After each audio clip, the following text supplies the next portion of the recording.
Mary LaHammer here from Twin Cities PBS, where another night of protest and really increased tensions in Minnesota after a second ICE shooting in the surge of federal agents here, and more unrest, and the President of the United States saying that he is considering invoking the Insurrection Act here this morning. And we headed first to the state capitol and then to downtown Minneapolis, where a group of faith leaders stood outside of Target Corporation. The national or international headquarters are in downtown Minneapolis, and the faith leader said that Target has failed to publicly acknowledge the incidents where workers were assaulted and detained at the Target in Richfield, and they wanted Target to acknowledge and denounce the action against their own employees and present a plan of how they would protect their employees and customers from the ongoing ICE surge.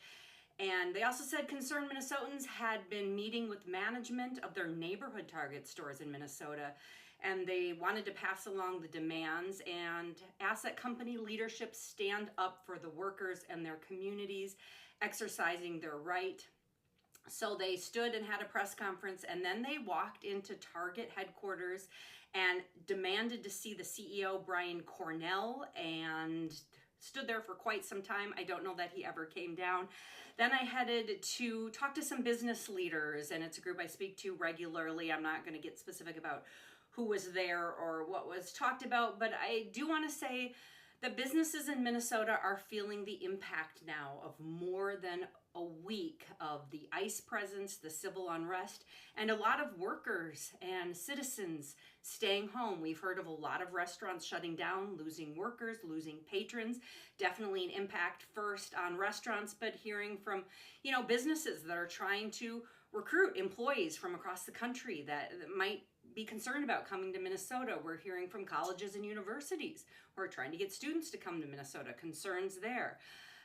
Definitely business leaders who are trying to reach out to our elected officials in Minnesota and across the country and wanting the temperature to be dialed down on both sides of the aisle. I definitely heard that loud and clear, and trying to create a plan, a pathway, something different, changing the rhetoric, trying to bring people together to lower the temperature, to try to figure out some solutions, because the Minnesota economy and culture are definitely being impacted here. Also, small business owners, we got a press release saying here that the surge is hurting local businesses and communities here, that there are workers and workplaces closing their doors, that daily life has been really changed here. There was the executive director of Main Street Action here saying that small businesses depend on people showing up, and quote, owners need their employees to feel safe coming to work and for their customers to feel comfortable walking through the door.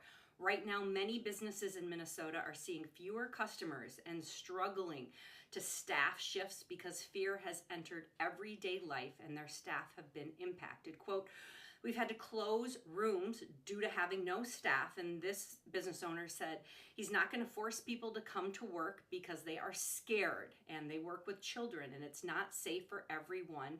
We also have school systems, Minneapolis, St. Paul, that are doing distance learning now. We've had walkouts of Minneapolis, St. Paul schools, both districts, also suburban schools, where we've seen students walk out. So a disruption from classrooms to businesses all across the state, some really major impacts. And folks really looking for some solutions here in Minnesota to try to end the civic unrest, the political strife, real concerns, and looking for a different pathway forward. And we'll be looking for some of that going forward.